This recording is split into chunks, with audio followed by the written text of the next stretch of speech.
All right, let's backtrack here for a second because that was not the most interesting thing from the college football weekend. Lane Kiffin is back, baby.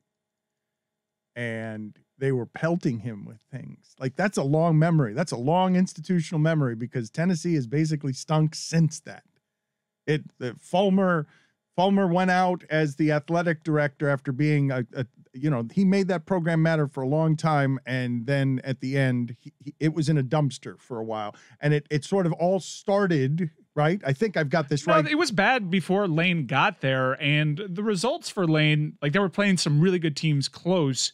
He wasn't exactly turning it around, but there was more hope for Tennessee fans for a while there that he was going to be the guy to turn it around. And then it ended like Mad Max Fury Road because mattresses were on fire. That's right. We had a week of shows asking why that wasn't a riot, because it can't be a riot if there's a mattress and it's on campus and also white people. Mm-hmm.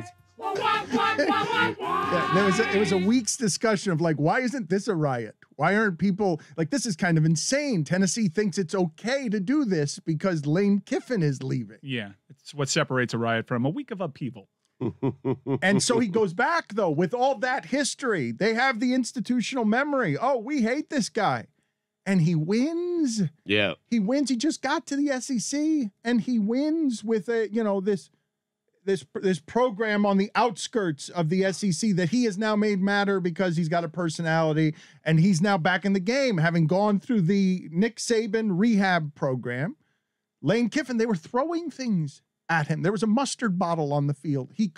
A golf ball was thrown at him. Well, the golf ball hit him. It hit him. Yeah. Nobody's ever seemed happier to have stuff thrown at him, though. He was picking them up and showing everybody. See Yeah, this? He had it in the interview. Yeah, He pulled it out of his pocket. This was thrown at me. The police were escorting him off the field, and he Odell Beckham'd a water bottle. Like it was one-handed catch over the shoulder, pelting at him. And then he threw his visor up into the stands for a fan. There was a great picture taken of that. These same people who were throwing things at him were fighting each other with popcorn spewing in the air to catch his visor because they want the remains of Lane Kiffin to still be, making them matter like that, because he went in there, Stugotz, and kicked their ass.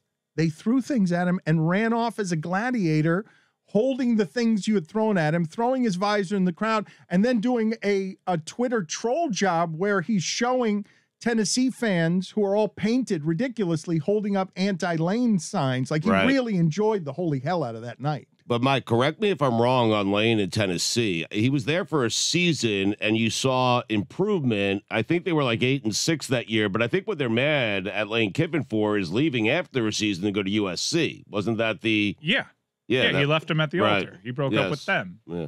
But Tennessee's program has made some really poor hiring decisions since then. You can't blame the last 15 years of or 12 years of Tennessee football. I'm not saying you are, but these fans have so much animosity towards Lane Kiffin, and it's like. But that's where the anger. It's not all his fault. But I'm saying that's the institutional memory that they came to that game with, and it's a reason they were throwing things on the field, because it may not be so, but it kind of feels like that's the mark where that's where Tennessee stopped mattering. Yeah. That's where Tennessee as a program wasn't interesting anymore after that. I do not get the whole complex about Tennessee thinking that Greg Schiano wasn't good enough for them. Why? Because you want to hire Derek Dooley? Pruitt did it for you? Butch Jones? They hired the worst coaches. I thought the Greg Schiano thing was more of his association with Penn State. They didn't want him to be their head coach. But if Lane Kiffin had the same association to Penn State and he wanted to go there tomorrow, they would all of a sudden swallow their morals. They just didn't want Greg Schiano. I'm just wanting to celebrate here, as you never get the undistilled real from these leader types who are faces and voices for their universities. Like, some of them have personalities, but it ain't ever willing to be this. No. Like, this guy comes with a resume that's got a lot of junk on it. Super interesting. Was a boy coach with the Raiders. Mark Davis's father embarrassed him. Do you have that sound, Mike? Because it's one of the greatest press conferences of all time. Al Davis going after Lane Kiffin, calling him a liar and kicking him out of the pros. And now the rehab tour has gone through FAU here, Stugotz, in Boca Raton, down the street. And now he's in the SEC game.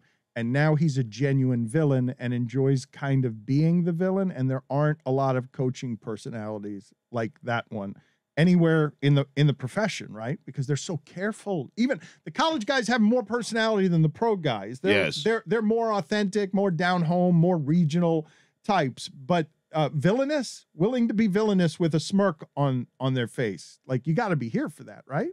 Yeah, Lane's never been interested in being too professional. He's always been interested in kind of stirring it up. He's got a great quarterback at Mississippi. I do wonder if he'll stay at Mississippi because there's so many job openings now with LSU and USC, and he's going to be considered for those jobs, Dan. He just is. I mean, already the rehab tour would take him right back to LSU because I saw Mel Tucker was trending because LSU you can make the argument. A lot of people would. That Orgeron team of 2 years ago is the best college football team ever. Yes. The most talented college football team ever. 2 years later, he's out, 500 record. It's announced that he is done at the end of the year after beating Florida.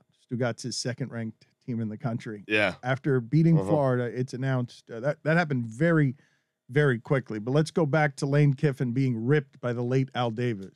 He wanted to know who the head coach would be, and I wouldn't tell him because I hadn't finalized. This was about 9:30 in the morning, finalized with the gentleman that I was going to offer the opportunity to be head coach, and I wouldn't tell him who the head coach was going to be. No sooner that I got off the phone with him, within 5 minutes, Mortensen had the story exactly the way it went down. It could have been no one else other than John Herrera and Mike Taylor to have given that story to Mortensen.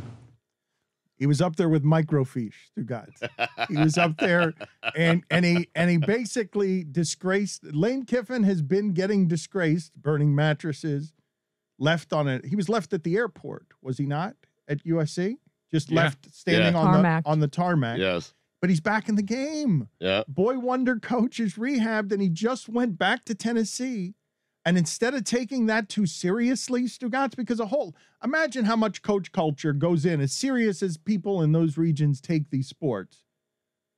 You could really suffer that return.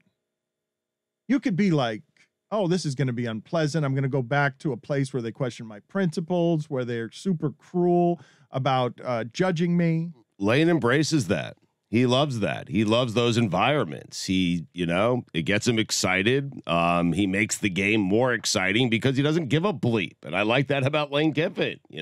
He's not the best coach in the world. In fact, if you look at his record, every stop of the way, it hasn't been very impressive, yet he keeps getting opportunities. But I love that he's willing to, kind of mix it up a bit. I think we all agree he's very good at offense, right? You say, he's great at offense. Not best coach in the world. Like, isn't that all you want right now in the pros?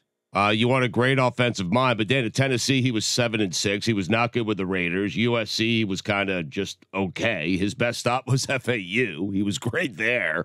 And Ole Miss, he's been fine. Like, we'll see how the rest of the season goes.